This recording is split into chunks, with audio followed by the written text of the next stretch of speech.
माननीय मुख्यमंत्र्यांनी काल संपूर्ण राज्याच्या जिल्हाधिकारी, विभागीय आयुक्त आणि सर्वच संबंधित विभागाची बैठक घेतली। या बैठकीमध्ये जे नुकसान झालं आहे त्यांचे पंचनामे करणे आणि एवढंच नाही तर राज्याची पुढची पूर परिस्थिती बघता संपूर्ण प्रशासनाला अलर्टचे आदेश दिले आहे। कुठलीही जीवहानी होणार नाही, प्राणहानी होणार नाही, वित्तहानी होणार नाही याबद्दलच्या सतर्कतेच्या सूचना दिलेल्या आहेत। मी सुद्धा महसूल खात्यामध्ये आमची जबाबदारी आहे संपूर्ण सर्वेक्षण योग्य पद्धतीने करून देणे। त्या सर्वेक्षणाचं काम आमचं महसूल विभाग चांगल्या पद्धतीने करेल आणि कोणाचंही नुकसान भरपाई राहणार नाही याची काळजी महसूल विभाग घेईल। घरांचं नुकसान झालं किंवा तात्कालिक नुकसान झालं त्याला तात्कालिक मदत देण्याची प्रावधान आहे, त्याबाबत काय सांगाल? एनडीआरएफ, एडीआरएफच्या जे काही नॉर्म्स आहेत त्याप्रमाणे तातडीनं 24 तासाच्या आत खावटी असेल, त्यानंतर घराची पडझड असेल, तातडीचे अनुदान असतील, सारं देण्याची तरतूद आहे। त्यानुसार कारवाई सरकार करते आहे। दीक्षाभूमी संदर्भामध्ये वाद निर्माण झालेला आहे, 2 गट पडलेले आहे, त्या संदर्भात तुमची माहिती काय? विकास आराखडा अडलेला आहे आणि 2 गटामध्ये वाद सुरू आहे, गवई आणि फुलजले गट।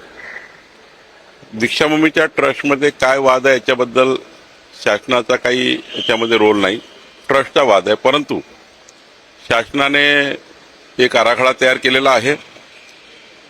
माननीय मुख्यमंत्री देवेंद्र फडणवीसजी, नितीन गडकरीजी यांनी मला सूचना दिली होती की चांगला म्हणजे महामानव डॉक्टर बाबासाहेब आंबेडकरजींनी दीक्षा घेतली त्यावेळी काय त्या ठिकाणी विचार करण्यात आला होता, त्यावेळचं संशोधन काय होतं याचा आधार घेऊन चांगला प्लॅन आम्ही तयार केला। लवकरच आम्ही आंबेडकरी जनतेला सूचना देण्याकरता हा प्लॅन पब्लिक डोमेनला टाकणार आहे। आणि एवढंच नाही तर दीक्षाभूमीमध्ये काम करणारे अनेक मान्यवर आहेत, त्यांना हा एकदा प्लॅन दाखवणार आहे।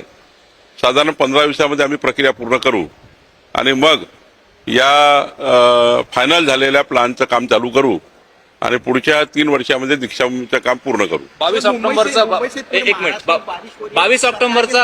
ऑक्टोबरचा अभियान तुम्ही जाहीर केलेलं आहे, काय हे अभियान आहे आणि या अभियान काय सांगा? विकसित महाराष्ट्राचा संकल्प करणारे मुख्यमंत्री देवेंद्र फडणवीसजी यांचा जन्मदिवस 22 जुलैला आहे। सोबतच आज आपल्यात नाही आहे स्वर्गवासी अजितदादा पवार, त्यांची जयंती आहे। या दिवशी महाराष्ट्रभर 288 विधानसभेमध्ये पाहिजे दरड कोसळलाय। हा दरड काय आम्ही जाऊन कोसळला का? दरड कोसळला, त्यांनी ते डॅमेज झालं, दुरुस्त होईल। काही बांधकाम होत असताना 1 वर्ष 1.5 वर्ष हा त्या ठिकाणी काही नादुरुस्त झाला तर दुरुस्त करून त्याचा पिरियड असतो, म्हणूनच त्याची डिफेक्ट लायबिलिटी पिरियड म्हणतो आपण। बांधकामात काही त्रुटी राहून गेली तर 1 वर्षामध्ये ती टेकओव्हर करता येतं, ती टेकओव्हर केली आहे। आणि त्यामुळे याच्यामध्ये एवढा कांगावा करणे आणि दरड कोसळला की आम्ही काढला दरड आहे का? दरड कोसळला आता पावसाने, त्याची आम्ही तातडीने दखल घेतली, तातडीने मिसिंग लिंक चालू केला आहे। सर, मुंबई सहित पुरे महाराष्ट्र जिस तरह से बारिश हो रही है, ओबीसी आमदारांना काँग्रेस शहराध्यक्ष जे आहेत भाजपचे आणि सोबत तुम्हाला सुद्धा पत्र पाठवणार आहेत। यापूर्वीच आम्ही स्पष्ट केलं आहे, प्रधानमंत्री मोदयांनी स्पष्ट केलं आहे, आमच्या अमित भाईंनी स्पष्ट केलं आहे, मुख्यमंत्र्यांनी स्पष्ट केलं आहे की या देशामध्ये ओबीसीची जातनिहाय जनगणना होणार आहे। नौटंकी करू नका, नौटंकी करू नका आणि त्यामुळं फार ओबीसीचे कैवारी बनू नका। कोणी विचारत नाही तुम्हा लोकांना, झाला आता भरपूर सत्ता होती तेव्हा काही केलं नाही, कोणी थांबवलं होतं यांना? स्वातंत्र्यापासून इंदिरा गांधींनी, स्वर्गीय